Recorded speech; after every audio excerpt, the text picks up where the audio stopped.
What's good, YouTube? It's Butter in this joint, man. Today, I'm back with another reaction, man. Today, we got YSL versus YFN, the war between Young Thug and YFN Lucci, man. We've been doing Lucci reactions lately, so shoot, had to come get a little backstory. But if you're new to the channel, man, make sure you comment, like, subscribe, hit the notification bell, man. Look at the subs, bro. We here, bro. But no, though, appreciate y'all, man. But that being said, let's get into this, John, man. We ain't doing no more talking. Atlanta has been running the rap game for the last 10 years, but behind the music is a culture of crime, gangs, and violence. Two of ATL's hottest rappers been in a heated beef over the past few years that's led to threats on social media and violence. Let's dive into the war between Young Thug and YFN Lucci. Young Thug is one of the most influential artists in the game. When he first came into the industry, people were shocked by his wild behavior, fashion sense, and unusual delivery. But over time, Thug gained the respect for being a true pioneer who paved the way for a new generation of rappers. Thug grew up in the Jonesboro South Projects in Atlanta's Zone 3 neighborhood. He was the second youngest of 11 kids. Most of his siblings were in the streets, so he jumped off the porch at an early age, around 8 or 9 years old. Dang. He started selling drugs and getting into fights in school, and was even expelled in 6th grade for breaking a teacher's arm. For that, he spent the next 4 years in juvie. Nah, he was wild. And bro, Young Thug like 6'4". In an interview with Rolling Stone, he said he didn't have anything to do in juvie except gamble, fight, and Thug is affiliated with the Bloods from Cleveland Avenue, one of the main roads that runs through Zone 3 by the projects where he grew up. They used to call themselves the ROC crew, or Raised on Cleveland. Thug was always a trendsetter and also looked at as a leader in his hood. So he started his own crew and brand called YSL, which eventually became his record label. YSL has been labeled a gang by the police, but Thug and others denied this and say it's a family and music collective, which stands for Young Stoner Life. According to Thug, YSL wasn't created to commit crime and violence, but to create legal opportunities for his friends and family. And if you look at Thug's accomplishments and what he's achieved in the music industry, it seems like it's been a success. Some of the first artists Thug signed were his day ones, Gunna and Lil Duke, with other names later coming on board, like brothers Lil Keed and Lil Got It. I did not know they was brothers. But nah, bro, it's a shame how Gunna went out, man. Shaking my head. Yak Gotti, Strick, T-Shine, Unfook, and a lot more. In a short amount of time, Thug built his own empire and made a promise to make all of his friends rich. One of Thug's early contributions to the rap game was using the word slime to refer to a friend or homie, or just a slimy activity. But it was first used by New York rappers like Nori, who used the term in a tweet back in 2009. Then it was popularized by Young Thug, who dropped a series of tapes in the late 2010s called Slime Season. Since then, the term has been used by everyone from Playboi Carti to Drake, showing how influential Thug is. Young Thug made his debut in Everybody's saying that. 2010, appearing on the song She Can Go by True Royal. Then he dropped his own solo mixtapes called I Come From Nothing Parts 1 through 3. This caught Gucci Mane's attention, who signed the rapper to his 1017 label in 2013. Thug then dropped the project 1017 Thug that same year, which got high praise from fans and critics and earned attention from magazines and media, who included the project on several year-end lists. So it seemed like things were really heating up for Thug. After Gucci got locked up in 2013, Thug started making more moves in the industry. He linked up with Birdman and Rich Homie Quan to form Rich Gang in 2014, leading to rumors that he might sign with Cash Money. Then, in 2014, he dropped the track Stoner, which became his breakout hit. On the song, he even shouts out his old crew, dropping the bar, "Hear my song way from YCC, ROB, SMM. Now we YSL Venom." YCC stands for Young Thugs in Charge, and ROB stands for Raised on Cleveland, what the Bloods call Cleveland Ave, where Thug grew up, and SMM stands for Sex, Money, Murder, which is an East Coast gang. So basically, he's talking about how he ranked up through other Atlanta gangs to make his own collective. But while Thug was blowing up in the industry, another rapper from Zone 3 was also gaining the buzz. YFN Lucci is a rapper who grew up in the Summerhill hood of Zone 3, not far from the Jonesboro Projects where Thug grew up. Lucci went to Southside High School and played football, but after practice, he said he and his friends used to be in the streets trying to make money. Lucci's from a blood set called ABG, or Atlanta Blood Gang, which is a branch off of the Inglewood family Bloods from Los Angeles. He, his brother, and their close homies. Bro, the ties, you never know what ties people got. That's crazy. See, I didn't even know YFN Lucci was a blood, but also they talk about he tied in with people from Cali. But formed their own clique called YFN, which stands for Young Fly. Just like YSL, Lucci denies that YFN is a gang and says that it's just a music group and record label. But police look at it differently and say it's an influential set of the Bloods that Lucci controls. Lucci's brother, YFN was the one who encouraged him to start rapping, along with his best friend's older brother, Big Nut. Big Nut was a respected dude in Atlanta who also had ties to Young Thug and the ROC crew. He heard Lucci's music and believed in his talent, so he started plugging him in with people in the industry who could help his career, including his current manager, Fly. Fly also managed Rich Homie Quan, who was featured on the track Exactly How It Was from Lucci's first mixtape, Wish Me Well. At that time, Rich Homie Quan and Thug were still close because of Rich Gang, so there wasn't any beef between YSL and YNF. But as Thug was reaching the top of the rap game and YFN Lucci was building a buzz for himself, a crucial event would cause a big split in the city of Atlanta. In January 2015, Big Nut was killed in a drive-by at a barbershop on McDaniel Street in the Castleberry Hill neighborhood of Southwest Atlanta. Nut was standing outside the barbershop when a car drove by and someone fired an automatic weapon. Another dude in his 20s and a 14-year-old boy also got shot in the leg but survived. Even though police ain't have a clear motive, they said the shooting was gang-related. Big Nut was a That's what they gonna say automatically, bro, every time. Major figure in Atlanta, and his death was a loss to the city. Besides being close with YFN Lucci, he was loved and respected throughout Atlanta's hip-hop scene. It's not clear who killed Big Nut since his murder was never solved, but there's rumors that the YSL crew had something to do with it. Even though no one was ever caught, Atlanta police said Big Nut's death sparked as many as 37 other crimes, including 4 murders. So not only were the streets of Atlanta hot because of his death, it also led to a major split in the local rap scene. Lucci often talked about how much Big Nut helped his career and was a genuine friend to him.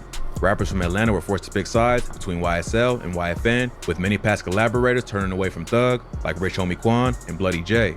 But the beef wasn't held to just the industry, and things played out in the streets too. In an interview with Karen Civil, Lucci said that his childhood home got shot up multiple times, including I heard him always mention Big Nut, but I didn't know who he was. Once where his mother and her friend got caught in the crossfire. He don't reveal who shot up his house, but based on the timeline, many think it was the work of YSL. This just tightened the tension between both sides, and not long after, YFN Lucci and Thug got into a public war on social media. In February 2016, YFN took shots at Thug by going after those closest to him. First, he went at Thug's fiance, Jerica Carlay, implying that they slept together in the past. He tweeted, "I know you miss laying on that sofa with me, girl. #RICO. Even though he ain't mentioned That's how you get under somebody's skin right there. her by name, fans knew who he was talking about. He followed that up by tweeting, "I got your on a leash," and "Fly took a rich can't do nothing but respect him." Oh, he was talking crazy on the net. Oh, I know they wanted to spin. But he ain't stopped there and continued going, saying he had text messages that proved he and Jerica had been involved.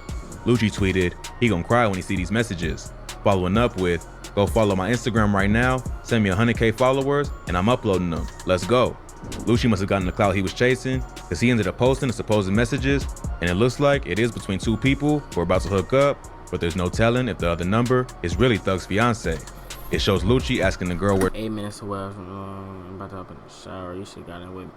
Yo, this is the most middle school response ever, bro. You too grown for that game. I ain't gonna lie. They say, "What you doing? About to jump in the shower? You should have got in with me." where she is, and she responds saying 8 minutes away. They send each other love and kissing emojis back and forth, and Lucci even tells her, "About to jump in the shower. What you doing? And you should have gotten in with me." See somebody like me, I know if that was my shorty just off how she texts. So Young Thug, he know if it's her or not. Lucci continued trolling by adding Jerica and tweeting, "Miss you, bae." Then he turned his attention to Thug, tweeting a bunch of L's, and, "By the way, nobody wants your punk ass cuz baby boy insider." Thug wasn't entertained by the trolling and tweeted back, "Shout out Solo Lucci, Young King." Then followed up with, "You just trying to get on," and, "If any upcoming rapper want to be put on, let's make music. I don't want to beef." But if that wasn't shady enough, Lucci continued going at Thug a few days later by tweeting a video of his daughter with the caption, "Happy B-Day, baby girl," along with a bunch of hashtags, including "Long Live Nut Forever." Thug is known to be very protective of his daughter. Nah, bro, he drawling. I see why I got like this. And once threatened to slap Plies for calling his daughter a in an interview with Sway in the Morning. Thug ain't publicly comment on Lucci's post of his daughter. He called his daughter a B? But it's likely there was consequences behind the scenes. After that, the beef died down for a little while both was focused on their careers. Thug was rising to the top of the rap game, hinting that he was working on a joint album with Kanye while also appearing on 2 songs on Drake's More Life project. Thug then dropped his fourth official mixtape, Jeffrey, in 2017, which was a critical and commercial success and quickly went viral because of his famous cover art of him wearing a dress. YFN Lucci was also making major waves in the industry, dropping the track Every Day We Lit with PNB Rock in late 2016. That song peaked at number 33 on the Billboard chart and was one of Lucci's highest charting singles. That joint hit the streets like crack in the 80s. He followed this up with the EP Long Live Nut, which was dedicated to Lucci's dead homie, Big Nut. Later that same year, Thug released his fifth project, Beautiful Thugger Girls, on June 16, 2017, Tupac's birthday. A few days after, Thug let the world know he purposely dropped the project on Tupac's birthday because he feels like the new Tupac. Thug tweeted, "I dropped EBBTG on Tupac's birthday because I'm the hashtag new Pac. I feel like I am the thug he didn't get to become. Hashtag, so I'm gonna finish what he started." YFN Lucci responded by tweeting, "Pac would have never worn a dress," with a clown emoji. Thug then went on a Twitter rant aimed at Lucci, ending it by saying, "Doing too much could become a deep sleep." So this beef wasn't just online. It had the potential to get very real. In 2018, Thug's right-hand man, YSL Duke, was involved in a shooting where he almost lost his life outside the Magic City strip club. Surveillance footage from outside the club shows Duke leaving and being followed by two men. He turns around and sees the dudes coming for him, so he starts running as one of them pulls out a pistol and starts firing. He was lacked out at the club, dang. Duke runs around a car while the man is shooting, but luckily the bullets miss and he gets away. The shooter got arrested and rumors were going around that Duke snitched. But Duke later posted the paperwork confirming that he didn't snitch. It's not clear exactly what caused the shooting, but it's been said it was tied to the beef with YFN. Something must have gone down that fans didn't get to see, because in 2019, Thug got back on social media and threatened to slap YFN Lucci and Houston rapper Sauce Walker during the Instagram Live. It's not clear what caused the diss, but it sparked a heated back and forth that reignited the beef. Lucci responded to Thug by posting a video to his own Instagram, calling Thug a gay slur and telling him he's not slapping nobody. He even called Thug a punching bag and a Sauce Walker responded with his own post, showing Young Thug with a boxing trainer, along with emojis as captions, including one of a woman in a dress. Thug clapped back at Lucci, telling him again that he would slap him the next time he sees him in public, and that, "My teeth cost more than your broke ass life, boy." So the beef was back on, and it wasn't just for social media. A month later, YFN Lucci's car got shot up in Atlanta. Police arrived at the scene Boy, the sliding begins. and found the victim suffering from 2 gunshot wounds, but it wasn't YFN Lucci. The victim told police that he was driving when shots rang out, spraying the car and hitting him in the shoulder. The Mercedes G-Wagon belonged to Lucci, but was registered in his mom's name. So police assumed the bullets were meant for Lucci. Not long after that, someone spray painted the word "slat" on Big Nut's gravesite, taking the beef to new lows.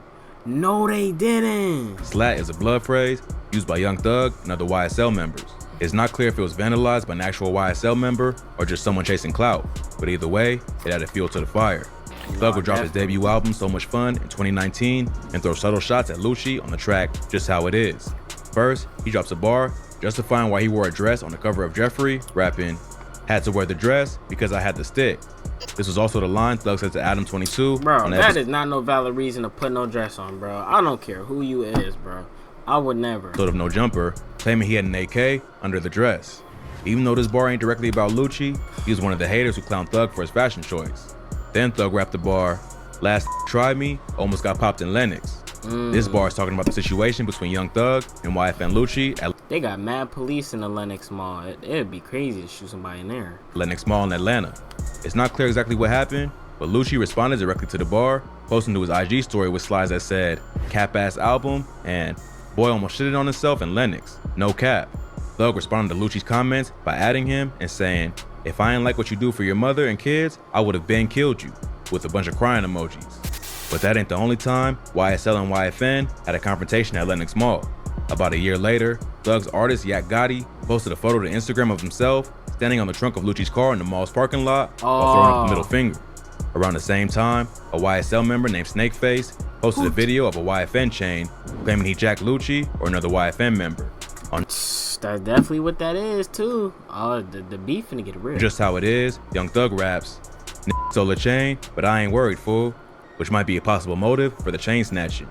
YFN Lucci ain't even respond to the alleged chain snatching, but he did respond to Yak Gotti standing on his car. He hopped on IG Live and said he saw Yak Gotti at the mall and he just dapped him up. It wasn't until he left that people started telling him that No, you cannot be doing that. If y'all talking this crazy, you talk about they wasn't on that, you supposed to be on that. Not saying just him, but both sides. If y'all going at it like this, y'all supposed to both be on it. And then y'all talk about y'all dapped up.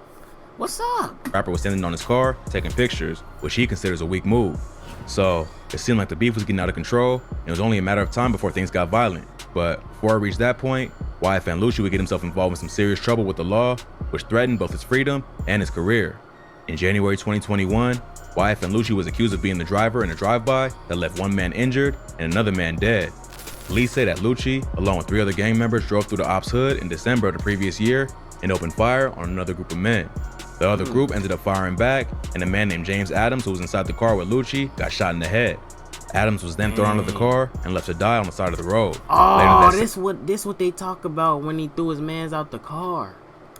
See, I didn't know what happened completely, but I knew that he just threw him out the whip. But dang, but if he was driving, he was in a passenger seat and he pushed him out. Same day, Kevin White, a dude who's believed to be one of the men Lucci and his crew shot, showed up at a local firehouse with a gunshot wound to the stomach. He was brought to the hospital and survived. Lucci's accused of being the driver and not believed to have pulled the trigger, but he was still charged with murder, aggravated assault, participating in criminal street gang activity, and possession. Oh my gosh, so that's why he was 23-1. These charges is crazy. They got him for shoplifting? Of a firearm during the commission of a felony. Lucci turned himself in and then posted a $500,000 bond, but he violated the conditions of his bail by going to a recording studio and then the strip club. To make matters worse, the prosecutors say the strip club he went to was the scene of an alleged gang-related shooting that led to the drive-by that got him locked up. So his bond was revoked and he got sent right back to jail to await trial. If that wasn't bad enough, a few months later, Lucci was involved in a Georgia State RICO case which accused a bunch of Bloods of various crimes from murder to racketeering. Police used the rapper's social media and music videos to tie him to other Blood sets from Atlanta to Miami. They claim that YFN was not just a record label and music group, but an official Blood set, and that Lucci had used his position as a famous rapper to order crimes on behalf of the gang. They used his participation in the drive-by shooting that killed James Adams as evidence, as well as another incident where Lucci supposedly strangled a man for playing his ops music. Oh my gosh, bro, that's crazy. He out of jail now. I ain't gonna lie. He fighting like some of the craziest charges right now. But what I was gonna say, I didn't even know they had beef until after the RICOs came out. The dudes arrested alongside Lucci for the drive-by was Rayvon Boyd, who's a rapper from Miami that goes by the name CP3. Another rapper caught up in the indictment was Bloody J, who collabed with both Thug and Lucci before Big Nut died when he sided with Lucci. Prosecutors claim that Lucci and CP3 were attempting to unite the Bloods in Atlanta with the Bloods in Miami and use their music as a way to make money for the gang and diss their enemies. The dissing led to real violence in the streets, including the shooting where Lucci was allegedly the driver. Even though most of the evidence against Lucci is indirect, it's still gonna be a tough legal battle and he'll be locked up as he fights the case. So it seems like his petty beef with Young Thug will be put on hold for the moment while he fights for his freedom. It don't seem like Thug cares to continue to beef either. In an interview he did with Big Boy back in 2019, Thug said the Nipsey situation changed his whole perspective and he don't want problems with anyone, including Lucci. So it seems like the beef is dead for now. Lucci's life is on the line and the last thing he needs to be doing is beefing with another rapper. Meanwhile, Thug is still at the top of the rap game, recently scoring a feature on a #1 song with the Drake and Future collab, Way Too Sexy, as well as a #1 album with his recent project, Punk. So really, he has nothing to gain by beefing with another rapper from his city who's facing a RICO charge. Hopefully, this beef stays dead and no new threats or info has the two rappers back at each other's neck. Alright, that's the end of that video, man. If y'all enjoyed that, make sure y'all comment, like, subscribe, hit that notification bell. Bro, I was gonna say, bro, the fact that they both kept it solid and came home, bro, that's good, bro, no cap. And they both own that, so, yeah, man, I ain't gonna lie. I'm excited to see what they both finna get into now, because Lil Baby just brought Lucci on stage. Y'all know Lil Baby and Young Thug is good man, so they might turn this joint up, no cap. Everybody might just be trying to get some money now. But like I said, man, hit that subscribe button and that noti bell. We at 1K. We on the road to 5. Let's get it. I'm gonna catch y'all next to the mountains. Chains in these watches, boy, we real eye in the hand.